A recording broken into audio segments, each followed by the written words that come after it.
Lias ateni Tuhan ta elalap man pujin, raspe kebenaran na pebelin madin. Kuat peratena ras dosa labo singgu, ngo tetap jujur na sila boban ciluntur. Edesken batu mama ente gula bomugur,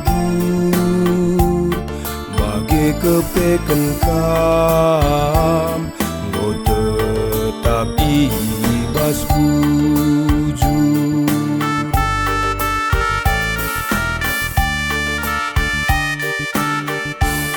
Simake peda Tuhan esangap kalme ia, bas terang medalina landelepe ukurna, megedang peratena meriani akapna, entah mawen mesera itena kam bapana, la celus penahena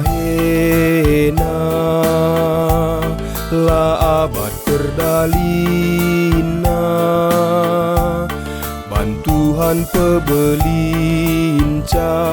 nai nari sematena.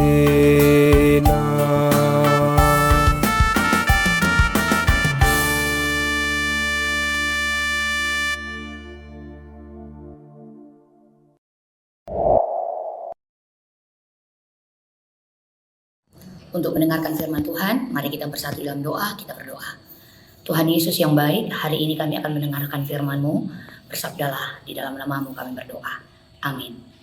Kekasih Tuhan, hari ini bahan renungan yang sampai pada kita diambil dalam Ibrani 4 ayat 15-16. Begini firman Tuhan. Sebab imam besar yang kita punya bukanlah imam besar yang tidak dapat turut merasakan kelemahan-kelemahan kita. Sebaliknya sama dengan kita. Ia telah dicobai, hanya tidak berbuat dosa. Sebab itu, marilah kita dengan penuh keberanian menghampiri tahta kasih karunia, supaya kita menerima rahmat dan menemukan kasih karunia untuk mendapat pertolongan kita pada waktunya.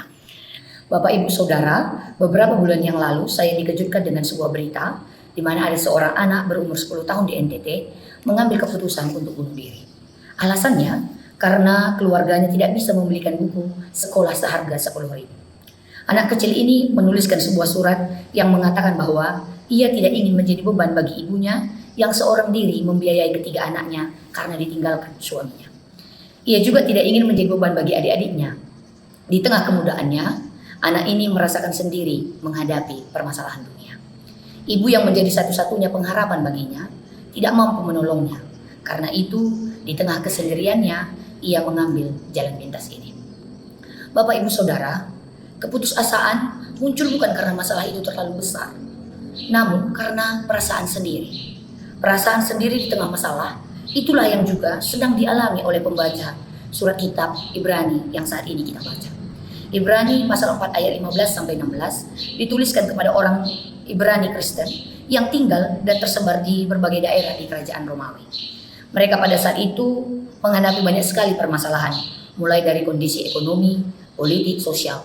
Dan lebih ironis lagi, bagi orang Kristen Ibrani, mereka sendiri tidak diterima oleh orang Yahudi pada umumnya, karena mereka dianggap tidak taat kepada Taurat Musa. Sebaliknya, ketika mereka ingin berdekatan dengan orang Kristen dan Yahudi, mereka juga mengalami diskriminasi karena keyahudian mereka.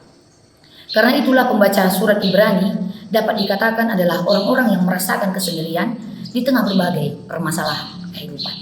Menariknya, penulis Ibrani memahami kondisi jemaat ini.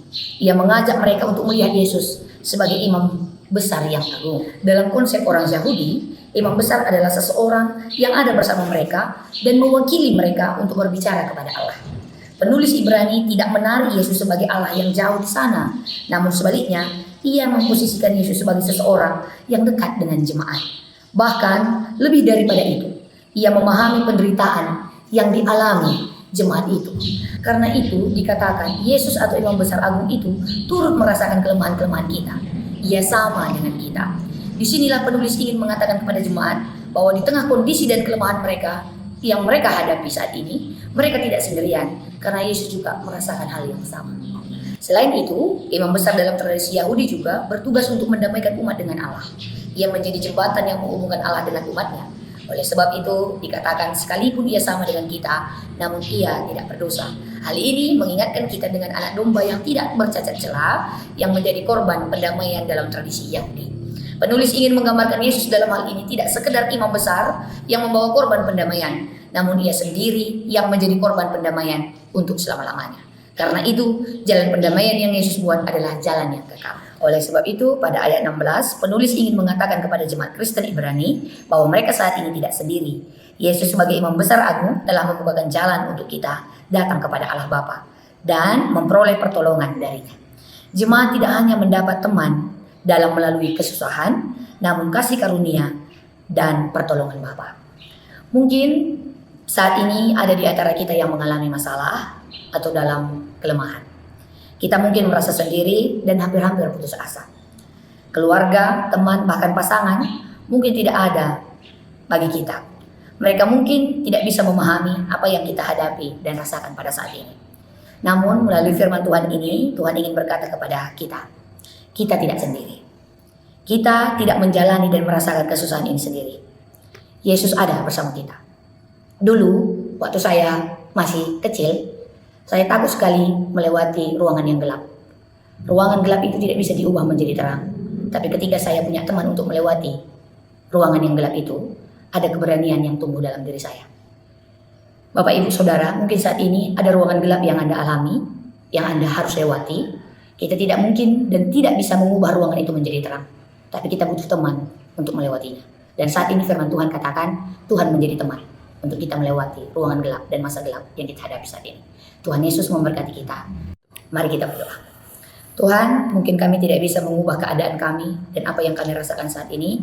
Tapi satu hal yang kami tahu, Tuhan tidak akan tinggalkan kami dan Tuhan akan tetap menjadi teman kami.